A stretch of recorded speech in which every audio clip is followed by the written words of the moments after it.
The boxes were stacked like uneven memories, some taped neatly, and others bulging at the seams, each one holding pieces of a life Kami was finally ready to leave behind. The apartment she was vacating felt hollow now, stripped of the warmth she had once tried to force into it. The walls echoed with silence, the kind that comes after too many goodbyes. Kami stood in the center of the room with her hands on her hips, breathing in the last traces of a life she had outgrown. "This is it," she whispered my last move.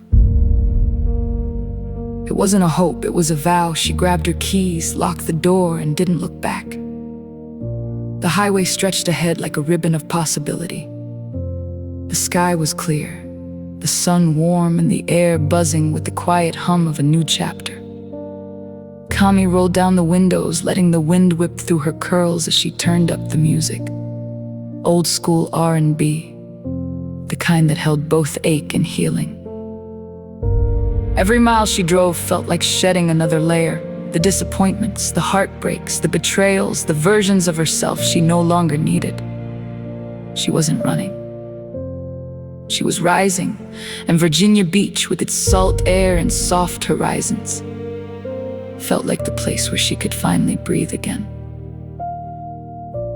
Her new apartment sat 3 blocks from the ocean, tucked between pastel houses and palm-lined sidewalks.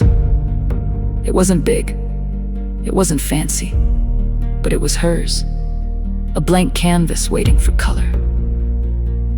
She carried the first box inside and paused. Sunlight poured through the windows, painting the floor in gold. The air smelled like fresh paint and new beginnings. The silence felt peaceful instead of lonely. Kami pressed a hand to her heart. "You're safe now," she whispered. "You made it." That evening, she sat on her small balcony with a cup of tea, watching the city lights flicker against the dark ocean. Laughter drifted from the boardwalk, cars hummed in the distance. The world felt alive again. No fear, No chaos, no noise from the past, just possibility. The next morning, she woke before dawn, not because she had to, but because something pulled her toward the window. She stepped outside just as the sun began to rise. The sky exploded in pinks, oranges, and soft golds. The ocean shimmered like it was welcoming her. The breeze brushed her cheek like a blessing. Kami closed her eyes and let the moment settle into her bones.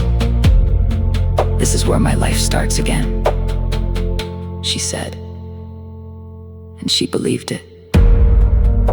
If only she knew. That morning, while she breathed in her new beginning, I was already on the other side of the city, preparing for a day that would change everything. I didn't know her name yet. I didn't know her story. But something in the air felt different, like destiny shifting its weight. I had no idea she was driving toward a life that would collide with mine. No idea that the woman who whispered, "You made it," to herself would soon walk into my studio and rearrange my entire world. But I felt it, a pull, a spark waiting for ignition. She didn't know that in a few hours she would walk into the SK studio and meet a man whose presence would shift her entire world. She didn't know that destiny was already moving pieces into place. All she knew was this: she had arrived, she had survived, and she was ready.